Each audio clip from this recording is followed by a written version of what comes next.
Olá, muito boa tarde a você. Chegamos, seja bem-vinda, seja muito bem-vindo. Está no ar o Pauta Aberta desta quinta, dia 15 de junho de 2023. Este é seu noticiário da tarde aqui na TV Evangelizar. A você de todo o país, sempre ligadinho com a gente, muito obrigado pelo carinho da sua companhia. Vamos juntos então a partir de agora com nossos destaques do dia. A Petrobras anuncia a redução do preço da gasolina às distribuidoras. O recuo será de 4,3%, no mais baixo valor negociado desde junho de 2021. Um dia de confusão nas linhas de trem e metrô em São Paulo. Com oscilações na transmissão de energia, várias rotas foram afetadas, o que causou lentidão no serviço. Resultado, em vários pontos da maior cidade do país, plataformas ficaram lotadas de passageiros à espera do embarque. O setor de serviços recuou no Brasil 1,6%. Os números de abril foram divulgados nesta quinta-feira pelo IBGE. Uma doença mortal e que deixa em alerta as autoridades de saúde.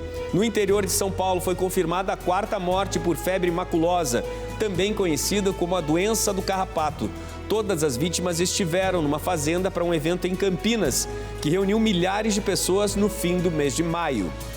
Enem 2023, atenção estudantes, vai apenas até amanhã o prazo de inscrição para o exame deste ano. E a gente traz os detalhes para você aqui no Pauta Aberta. Médicos do Hospital Agostino Gemelli em Roma anunciam que o Papa Francisco deverá receber alta amanhã do hospital, para muito em breve estar de volta à agenda apertada no Vaticano. No Dia Internacional de Conscientização sobre Violência contra a Pessoa Idosa, uma campanha lançada pela ONU e pelo Ministério dos Direitos Humanos e da Cidadania quer mudar um lado triste dessa realidade que atinge tantos idosos no Brasil. E hoje vamos também a Guarapuava, a penitenciária industrial da cidade. A responsabilidade social da obra Evangelizar é Preciso foi até lá para fazer a distribuição de livros para incentivar a leitura entre os detentos. Fique ligadinho com a gente, o Pauta Aberta desta quinta-feira começou.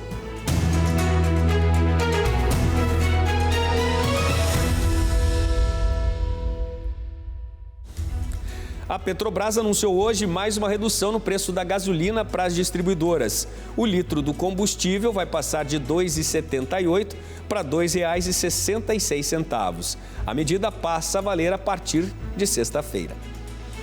A redução do preço médio de venda do litro da gasolina para as distribuidoras é de 13 centavos, o equivalente a uma redução de 4,3%.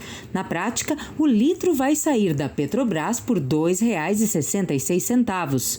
Os demais combustíveis não tiveram alteração de preços. A última redução da gasolina foi anunciada pela Petrobras no dia 16 de maio, junto com uma redução do diesel e do gás de cozinha. Com os novos valores, a gasolina está no menor preço desde junho de 2021. Essa é a segunda mudança de preços da gasolina desde que a Petrobras anunciou o fim da política de paridade de importação, que guiava os preços dos combustíveis em 2016. O começo desta quinta-feira foi de caos no transporte sobre trilhos na capital paulista. Problemas na parte elétrica e com sinalização causaram lentidão em vários trechos de várias vias. Situação difícil para os passageiros de trem e metrô que lotaram as plataformas à espera da normalização do serviço de transporte. Uma multidão de passageiros aguardava para embarcar nas plataformas. Seguranças fizeram o controle do fluxo por causa da lentidão no sistema. Problemas foram registrados nas linhas 5 lilás, 4 amarela e 9 vermelha da Via Mobilidade e a linha 3 vermelha do metrô. A linha 8 diamante da Via Mobilidade teve oscilações de energia, mas não sofreu impacto nos intervalos entre os trens. Por volta das 9h30 da manhã, a linha 8 diamante também apresentou falha de energia e os trens operaram com velocidade reduzida entre as estações Antônio João e General Miguel Costa. Segundo a concessionária responsável pela operação e manutenção das vias interditadas, a falha na linha 5 lilás aconteceu na sinalização às 4h42 da madrugada. Os trens circularam de forma manual no trecho e com maior tempo de parada nas estações. Na linha 4 amarela, o problema foi no sistema elétrico entre as estações Pinheiros e Vila Sônia. O setor de serviços recuou 1,6% no mês de abril. Os números foram divulgados nesta quinta-feira pelo IBGE. Segundo o Instituto Brasileiro de Geografia e Estatística, o IBGE, o setor de serviços, que lida com as atividades de prestação de serviços e comércio do país, mostrou um crescimento de 2,7% em relação a abril de 2022.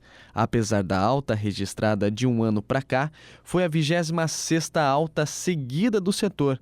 Houve um recuo da atividade em abril, na comparação com os bons números. Uma queda registrada de 1,6%, um desempenho que ficou abaixo do que era projetado pelos olhares do mercado.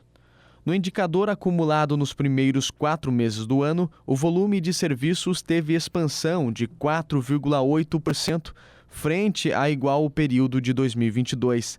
Já no acumulado dos últimos 12 meses, a alta foi de 6,8%, menor resultado desde 2021. Vários segmentos de serviços dentro desse setor acabaram gerando um impacto negativo. Segundo o IBGE, a regressão foi desencadeada por 4 das 5 atividades analisadas. O setor de transportes surgiu como a principal influência, mas dessa vez pelo campo negativo. O grupo perdeu menos 4,4% de fevereiro a março, devolvendo parte do ganho acumulado, 7,5% entre fevereiro e março. No indicador especial de transporte por um tipo de uso, tanto o transporte de cargas como de passageiros apresentaram queda de março para abril, segundo o IBGE. As demais quedas vieram de serviço de informação e comunicação, menos 1%. Os serviços profissionais, administrativos e adicionais, menos 0,6%. E outros serviços, menos 1,1%. Já outros serviços foram pressionados pelos segmentos de serviços financeiros, auxiliares e de corretoras de títulos e valores mobiliários. Na análise regional, o volume de serviço recuou em 26 das 27 unidades da federação em abril em relação a março. Os impactos mais importantes vieram de São Paulo, menos 1,5%, e o Rio de Janeiro, com menos 5,5%, seguidos por Santa Catarina, Goiás e Mato Grosso. Em contrapartida, o Ceará exerceu a única contribuição positiva do mês, com 1,1%. Passagens aéreas a R$ 200 para aposentados que recebem até 2 salários mínimos e que não têm voado nos últimos 12 meses. Este programa do governo federal começa a funcionar a partir do segundo semestre. Passagens aéreas com valores promocionais de até R$ 200. Este é o programa Voa Brasil. As passagens vão ser oferecidas por valores promocionais em horários e datas definidos pelas companhias aéreas. Hoje, segundo a Agência Nacional de Aviação Civil, ANAC, 22,4% dos assentos em voos nacionais ficam vazios. A expectativa, na sequência, é de que o programa também atenda estudantes e servidores públicos. A partir do segundo semestre, devem ser emitidas 12 milhões de passagens aéreas nestes valores por ano. E para tornar as passagens mais baratas, o governo vem negociando com a Petrobras soluções para diminuir o preço do querosene de aviação. Em 2023, o preço do combustível para avião comercializado pela Petrobras teve redução acumulada de 35%. Redução importante aí, principalmente para os idosos. Em Brasília, durante esta semana, os dias têm sido de muito debate, reflexões e questionamentos sobre políticas sociais e de inclusão. É o segundo encontro nacional de mulheres quilombolas, que vem movimentando a cidade, que tem trazido todos esses temas, além de vários outros temas importantes às mesas de discussão. Lideranças de mulheres quilombolas do Brasil e da América Latina estão reunidas em um encontro histórico para consolidar a luta por direitos e discutir políticas públicas. Ao final do segundo Encontro Nacional de Mulheres Quilombolas, será entregue ao governo federal um documento com reivindicações do movimento. A regularização do nosso território, a violência que vem assolando os nossos territórios, expulsando homens e mulheres, matando pessoas. o envenenamento dos nossos rios e devastação das nossas florestas. Recentemente, o governo federal lançou o programa Aquilomba Brasil, que visa reduzir as desigualdades de gênero e sociais dessas comunidades. O programa prioriza, por exemplo, o acesso à terra e à infraestrutura, inclusão produtiva, além de resgate de direitos e cidadania. Estamos trabalhando na construção de um Plano Nacional de Titulação dos Territórios Quilombolas, uma demanda histórica da CONAC e do movimento quilombola. O ministro do Desenvolvimento Agrário e da Agricultura Familiar informou que o governo federal vai lançar um crédito especial destinado às mulheres quilombolas dentro do Programa Nacional de Fortalecimento da Agricultura Familiar e incluir essa população no Programa de Aquisição de Alimentos. Vamos comprar os produtos das comunidades indígenas, comprar um produto das comunidades quilombolas, comprar os produtos da comunidade tradicionais e, ao mesmo tempo, nós vamos ajudar a organizar essas comunidades para se cooperativarem e para se organizarem e para vender também para o Programa Nacional de Alimentação Escolar. A primeira-dama também participou da abertura do encontro de mulheres quilombolas e defendeu a importância de o país ter mais mulheres nos espaços de poder. Eu sinto que as mulheres estão desistindo da política e nós não podemos desistir da política. Uma feira para divulgar ações de sustentabilidade movimentou Curitiba neste mês de junho, o mês em que celebramos o Dia Mundial do Meio Ambiente. Uma extensa programação foi ajustada para a cidade que é considerada a mais sustentável da América Latina. O calçadão da Rua 15 de Novembro em Curitiba se tornou palco para a educação ambiental. No mês do meio ambiente, a Prefeitura está promovendo a Feira da Família Folhas para divulgar as ações de sustentabilidade. Curitiba é a capital de sustentabilidade da América Latina. Nesse mês de junho nós temos uma série de eventos, uma programação bastante extensa durante todo o mês. E agora nós estamos aqui na Feira de Sustentabilidade, que mostra justamente algumas experiências, como a orientação na separação do lixo, em como fazer a compostagem para os resíduos orgânicos. Aqui os jardins de mel, também representados pelas abelhas, a fauna nativa, instituições estaduais também estão participando aqui conosco, mostrando experiências e trabalhos na área de sustentabilidade em Curitiba. Os visitantes terão acesso a várias ações de sustentabilidade, como o recolhimento de lixo eletrônico e dicas de reciclagem, além do aproveitamento dos alimentos. A dona Mercedes ficou encantada com a nova forma de plantar a araucária, a árvore nativa do Paraná. Os pinheiros e também os ipês. Não conhecia ipê verde, eu não conhecia, e nem o branco. Achei maravilhoso. Montamos a feira, a Família Folha de Sustentabilidade, para poder passar para a população vários projetos e ações que são desenvolvidas tanto na Prefeitura de Curitiba, quanto no Estado e instituições também particulares autônomas. A ideia é poder passar tudo que é feito relacionado à conservação do meio ambiente. O metaverso da Família Folhas representa ludicamente 5 pontos turísticos aqui de Curitiba e tem como principal objetivo passar os conhecimentos de sustentabilidade ensinado pela família Folha através dos jogos eletrônicos. Uma representação lúdica de alguns lugares da cidade de Curitiba, Jardim Botânico, Passeio Público e alguns outros, para ensinar as mesmas lições que tem dentro dos episódios da minissérie animada da Família Folha, só que de uma forma mais dinâmica, em um formato de jogos, mini-jogos e imersivo, né? Então, a intenção final é usar nas escolas do município para essa educação dinâmica e mais imersiva com as crianças. Até o final do ano, a ideia da Prefeitura Municipal de Curitiba é que os jogos para celulares e tablets estejam disponíveis para as crianças. Também será possível interagir com os personagens da família Folhas, criados no início de 1990 e que ensinou a todos os curitibanos a importância de uma das atitudes sustentáveis mais simples que existem: separar o lixo. Durante o evento, mudas de árvores estão sendo doadas. O Sam veio buscar 4 mudas e vai plantar com um propósito todo especial. Eu estou começando uma nova relação E eu pretendo plantar essa muda para que ela cresça, como a relação que a gente tem, e dê frutos. Além das mudas, as equipes do meio ambiente estão recebendo pinhões doados pela sociedade, que vão fazer parte do programa Pinhão Curitibano. Pinhões doados pelos curitibanos que serão semeados nos hortos municipais para se tornarem as árvores do futuro. É tempo de comer pinhões, mas também é tempo de plantar pinhões para as árvores que ainda vão nascer. No próximo bloco, o Papa Francisco deve receber alta na sexta-feira. O Santo Pontífice está internado desde o dia 7 de junho. A perspectiva é muito boa das equipes médicas.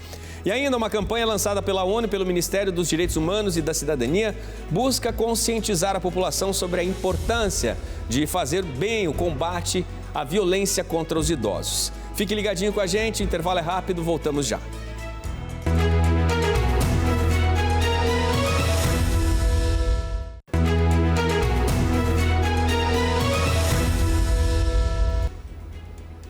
O Pauta Aberta está de volta para este segundo bloco. A você, sempre ligadinho com a gente aqui na TV Evangelizar. Muito obrigado pela sua companhia.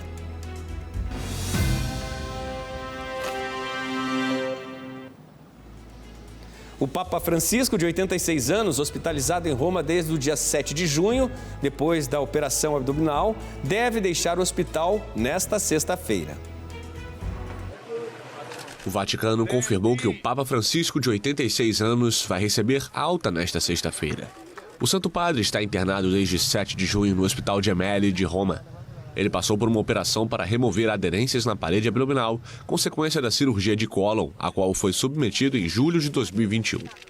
De acordo com a Santa Sé, a conselho da equipe médica e após uma evolução clínica regular, o jesuíta argentino deixará o hospital pela manhã. O boletim médico desta quinta-feira informou que o Papa descansou bem durante a noite. Além disso, a evolução clínica continua bem e os exames de sangue estão normais.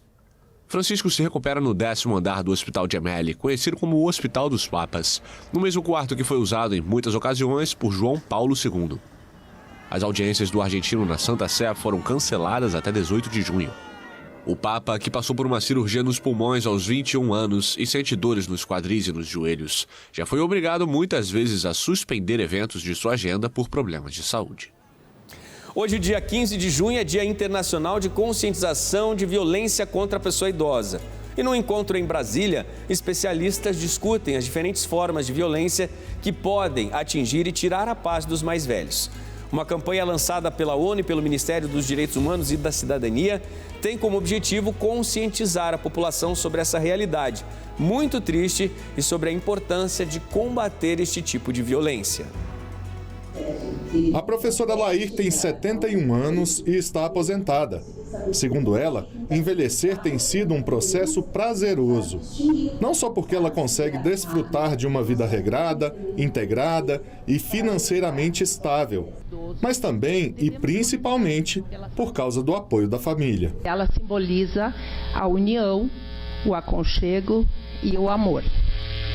Ela é a base de tudo, a geradora da harmonia necessária para que o idoso encontre amparo ao enfrentamento das transformações naturais da idade. Infelizmente, a realidade da professora Lair não é a mesma vivida por muitos idosos brasileiros. Isso porque, muitas vezes, a família que deveria ser o núcleo de amparo à pessoa idosa se torna a principal fonte de maus tratos.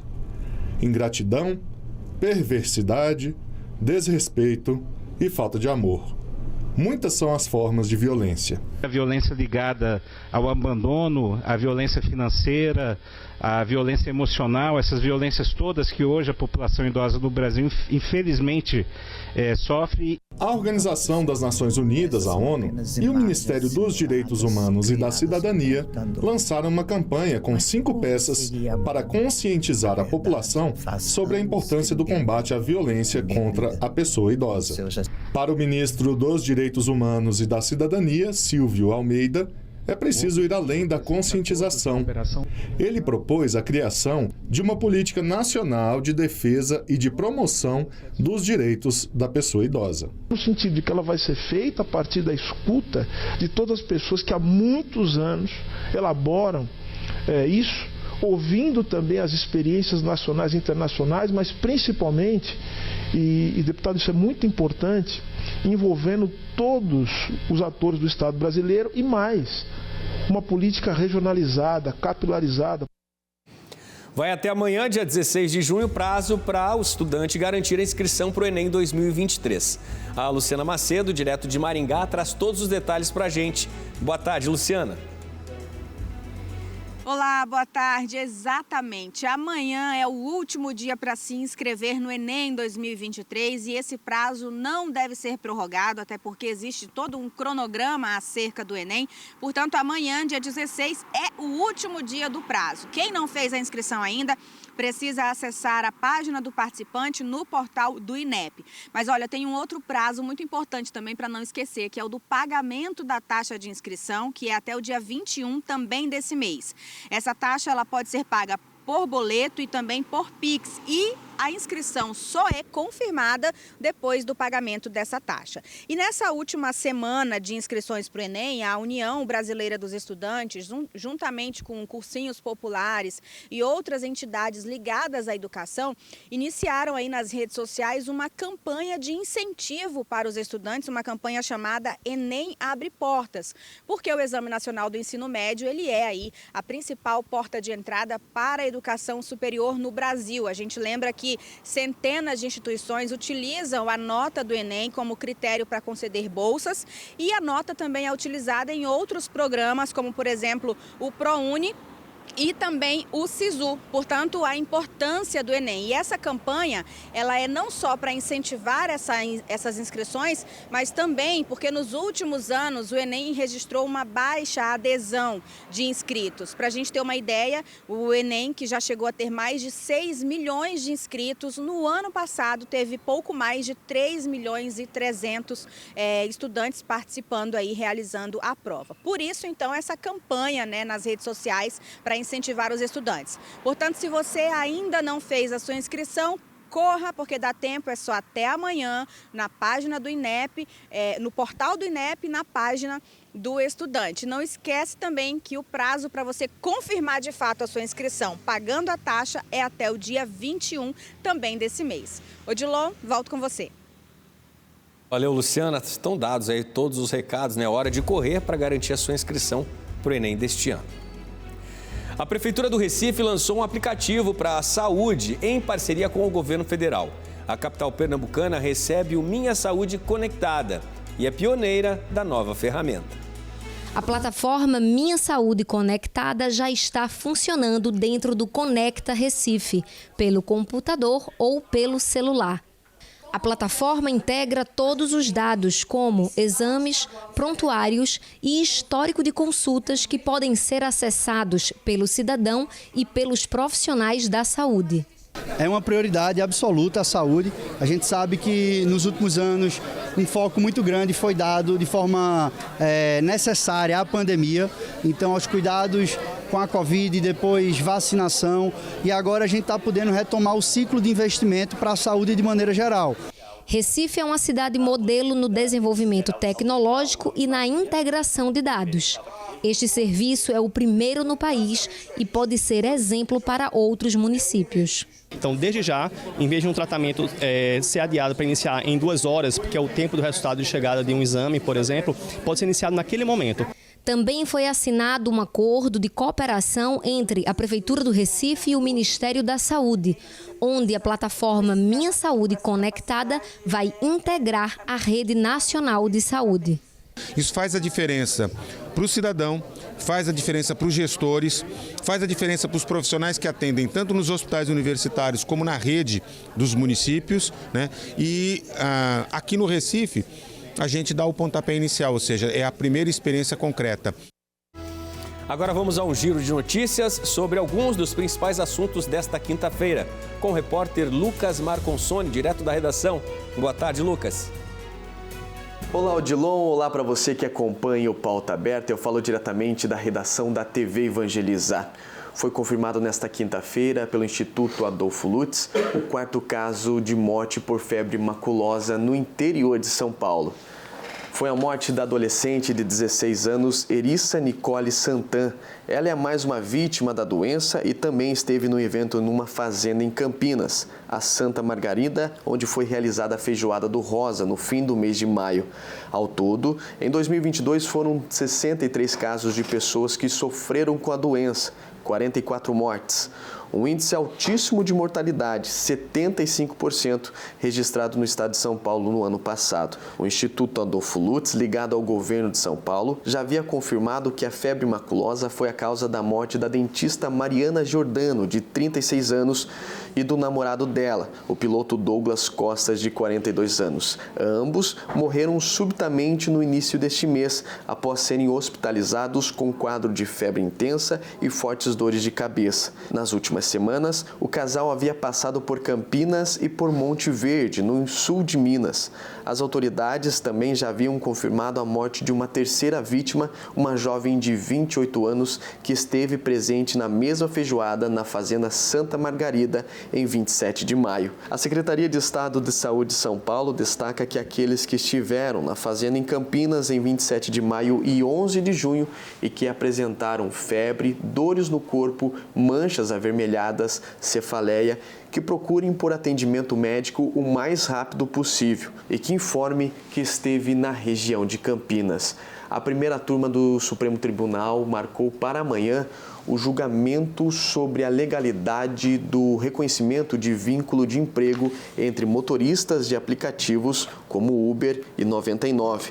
O caso será julgado no plenário virtual do colegiado, modalidade na qual os ministros inserem os votos no sistema eletrônico e não há deliberação presencial. Morreu aos 64 anos nesta quinta-feira o tecladista e fundador da banda RPM, Luiz Schiavon. Há 4 anos ele vinha tratando uma doença autoimune. A informação foi confirmada pela família do músico nas redes sociais, em que comunicado informou que o artista teve complicações durante uma cirurgia e não resistiu. A banda fez muito sucesso nos anos 80. Diretamente da redação da TV Evangelizar, Lucas Marconsoni para o Pauta Aberta.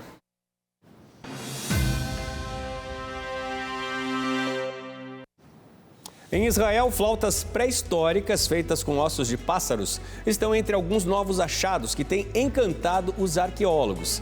7 pequenos objetos foram descobertos num local de escavação no chamado Vale do Ula.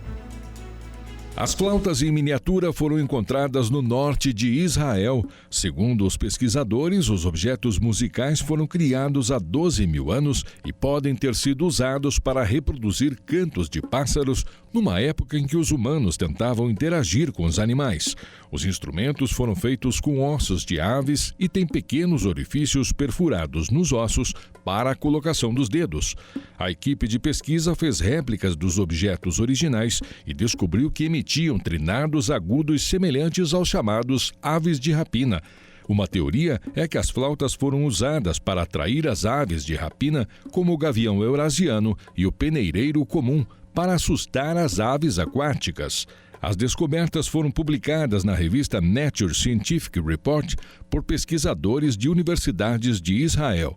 Mais de 50 milhões de pássaros passam pelo Vale do Ula todos os anos, enquanto migram entre a Europa e a África, o que transforma o local num ponto estratégico de observação de pássaros.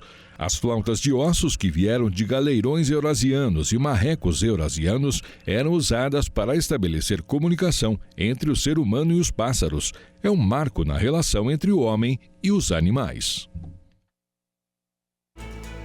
Aqui no Brasil, vamos agora à Penitenciária Industrial de Guarapuava. É isso mesmo, são aproximadamente 500 presos por lá. É um regime rigoroso, onde há até escola e oportunidades aos presos dispostos a desenvolver habilidades para uma nova profissão. Como o nome diz, é uma penitenciária industrial. Há trabalho por lá, vontade de mudanças também. A responsabilidade social da obra Evangelizar é Preciso foi a Guarapuava fazer a distribuição de livros para incentivar a leitura entre os detentos. Seja bem-vindo à Penitenciária Industrial de Guarapuava. Evangelizar é preciso.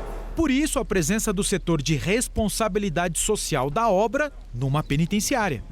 A Industrial de Guarapuava é diferente daquelas que costumamos ver na televisão. Aqui metade dos 500 condenados trabalha em alguma linha de produção. Esta, a maior, é a de fabricação de botas. Mas tem também a de produtos de higiene e beleza e um setor de artesanato. Para cada dia de trabalho, um a menos de prisão. E quem aproveita a oportunidade sairá daqui com uma profissão. E quem não teve a oportunidade de frequentar uma escola pode estudar dentro da penitenciária. Tem professores, material escolar e agora reforço no acervo da biblioteca. Edições da Bíblia e de livros escritos pelo padre Reginaldo Manzotti foram entregues nessa visita acompanhada pelo padre da cidade. Cada vez que nós realizamos a visita para alguém que está encarcerado, é o próprio Jesus que nós estamos visitando. Então é um convite de Jesus que ao estarmos visitando uma pessoa dessas, nós estamos visitando o próprio Cristo. Arrependimento sincero existe? Sim, de acordo com os números da Penitenciária Industrial de Guarapuava. Aqui tem os menores índices de reincidência de crime do país. De cada 100 presos, apenas 6 voltam a cometer algum tipo de crime outra vez. A partir do momento que esse cidadão ele é visto de novo como um cidadão, ele é trazido para o meio de novo da sociedade, agora, muitas vezes, no presídio industrial, com uma profissão, ele tem algo a oferecer para aquela sociedade da onde ele saiu. O trabalho, ele, além de ensinar uma nova profissão, ele ajuda as famílias lá fora. O modelo prisional de Guarapuava segue um princípio previsto na legislação. Um erro não pode ser reparado, mas é preciso fazer algo para que esse erro não se repita. A participação da obra Evangelizar é Preciso é trazer o elemento cristão a esse aprendizado. Fazer o bem, não importa a quem. Recado importantíssimo, né? E desafiador a todos nós, não é mesmo? Fazer o bem não importa a quem. Por um mundo melhor, com mais compaixão, com mais empatia. Precisamos disso. E o Pauta Aberta desta quinta-feira termina aqui. Excelente fim de tarde para você. Temos novo encontro amanhã aqui no Pauta Aberta. Eu espero você. Até lá.